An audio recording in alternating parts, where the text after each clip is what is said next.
दोस्तों आज हम बात करेंगे कारगिल वार से रिलेटेड। मेरा नाम विवेक सिंह राजपूत है। आप सभी का मैं अपने VSR अड्डा पे स्वागत अभिनंदन करता हूं। आज मैं आपको पूरा बताऊंगा कि आखिर कारगिल जो युद्ध हुआ था, आखिर उसमें क्या क्या हुआ था उसके बारे में। तो आप हमारे साथ बिल्कुल बने रहें। एक बुद्धिमान और शालीन मानव कभी भी युद्ध नहीं चाहता, क्योंकि युद्ध से विध्वंस, बर्बादी के सिवाय कुछ भी हासिल नहीं होता। पर पाकिस्तान जैसे कट्टरपंथी, ईर्ष्यालु और सिरफिरे देशों की समझ में यह बात नहीं आती। उनके सर पर हमेशा रक्तपात का पिशाच जो सवार रहता है, ऐसी ही एक सिरफिरी हरकत पाकिस्तान ने तब की थी जब उसने अपने 5000 सैनिकों के साथ चोरों की तरह घुसपैठ करके कश्मीर के कारगिल क्षेत्र पर अपना कब्जा जमा लिया था। भारत की सेना ने दिलेरी के साथ इस युद्ध को लड़ा था और पाकिस्तानी घुसपैठियों को कारगिल से खदेड़ दिया था। इस युद्ध को कारगिल युद्ध या कारगिल विजय दिवस के नाम से जाना जाता है और इसके बारे में अभी हम एक एक करके चर्चा करेंगे। तो युद्ध की शुरुआत पाकिस्तान की तरफ से हुई थी। आखिर जो युद्ध की शुरुआत हुई थी, कैसे हुई थी शुरुआत सर? तो देखिए, जैसा कि हम सभी को मालूम है कि कारगिल के युद्ध की शुरुआत पाकिस्तान के तरफ से की गई थी। वो दिन कोई भूलेगा नहीं जब 3 मई साल 1999 को कश्मीर, जो कि अब लद्दाख के कारगिल जिले में ऊंची पहाड़ियों के ऊपर पाकिस्तान ने अपने 5000 सैनिकों के साथ चोरों की तरह घुसपैठ करके वहां पे कब्जा जमा लिया। इस बात की खबर जब भारत सरकार को मिली तो भारत सरकार ने अपने सूरवीर सिपाहियों के साथ मिलकर ऑपरेशन विजय चलाया। पाकिस्तानी सैनिकों को धूल चटाकर 26 जुलाई 1999 को कारगिल से मार भगाया और युद्ध में जीत हासिल की। तब से लेकर आज तक इस दिन को पूरे भारतवर्ष में कारगिल विजय दिवस के रूप में मनाया जाता है। आपको मैं बता दूं कि यह युद्ध करीब 18,000 फीट की ऊंचाई पर कारगिल में लड़ा गया था। यह युद्ध लगभग 2 महीने तक चला था, जिसमें भारतीय सेना के योद्धाओं ने बड़े ही साहस और पराक्रम के साथ यह युद्ध को लड़ा था। पाकिस्तान का झूठ क्या है सर? तो कारगिल का युद्ध काफी ज्यादा ऊंचाई पर लड़ा गया था और इसलिए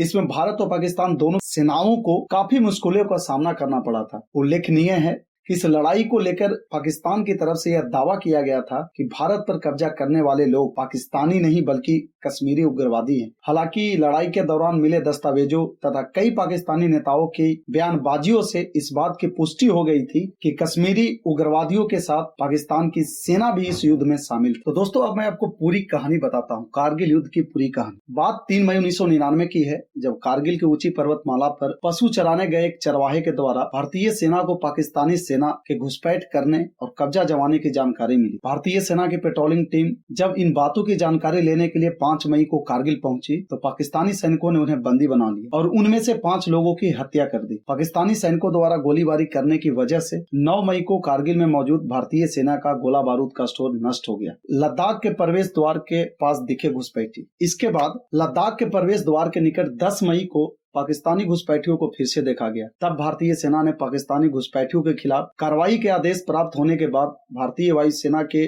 MiG-27 और MiG-29 का इस्तेमाल किया गया। पर इसी दौरान 27 मई को पाकिस्तान ने भारत के फ्लाइट लेफ्टिनेंट नचिकेता को गिरफ्तार कर बंदी बना लिया और साथ ही भारत के MiG-27 हेलीकॉप्टर को पाकिस्तान द्वारा नष्ट कर दिया गया, जिसमें 4 सैनिक मारे गए। और दोस्तों मैं बता दूं कि पाकिस्तान बहुत इसमें झूठ भी बोल रहा था। तो क्या पाकिस्तान झूठ बोला था जो भारत वालों ने पकड़ा था, उसके बारे में देखते हैं। तो सर 5 जून को पाकिस्तानी रेंजर्स के पास से मिले कागजातों को भारतीय सेना द्वारा अखबारों के लिए जारी कर दिया गया, जिसमें पाकिस्तानी रेंजर्स के शामिल होने की बात सामने आ गई। इसी के बाद 11 जून को आर्मी चीफ लेफ्टिनेंट जनरल अजीज खान और परवेज मुशर्रफ की बातचीत की रिकॉर्डिंग जारी की गई, जिसमें इस बात की पुष्टि हो गई कि इस चोरी से की गई घुसपैठ में पाकिस्तानी सेना भी शामिल है। इस जानकारी के बाद सेना ने पाकिस्तान के खिलाफ कार्रवाई करने में अपनी पूरी ताकत झोंक दी। और मैं बता दूं कि जब भारतीय सेना ने इन पे लगातार अटैक करते गया तो वो क्या हुआ कि वहां से अपना पोस्ट छोड़ के भागने लगे। इधर 15 जून को अमेरिका के तत्कालीन राष्ट्रपति बिल क्लिंटन ने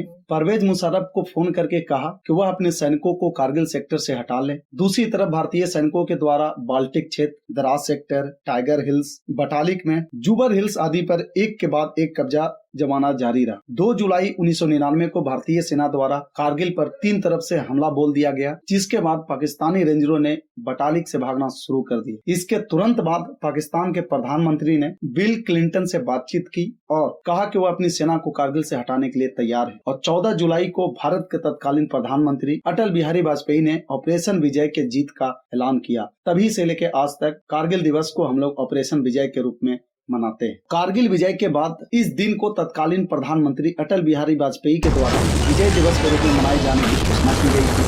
बात तब की है जब पाकिस्तानी सेना ने कश्मीर के उग्रवादियों के साथ मिलकर भारत और पाकिस्तान के बीच की नियंत्रण रेखा को पार कर हिंदुस्तान की जमीन पर कब्जा करना चाहा था। उसके इस दुस्साहस के बाद भारत की सेना ने उन्हें मुंहतोड़ जवाब दिया था और घुसपैठियों को बुरी तरह से पराजित कर देश की सीमा से बाहर मार भगाया था। ये था आपका पूरा कारगिल युद्ध से रिलेटेड। अगर आपको मेरी वीडियो अच्छी लगी हो तो प्लीज आप सभी लोगों के पास ये जानकारी को शेयर करें। अगर आप मेरे चैनल पर नए हैं तो प्लीज आप हमारे चैनल को लाइक करें, सब्सक्राइब करें और दोस्तों के साथ जरूर शेयर करें।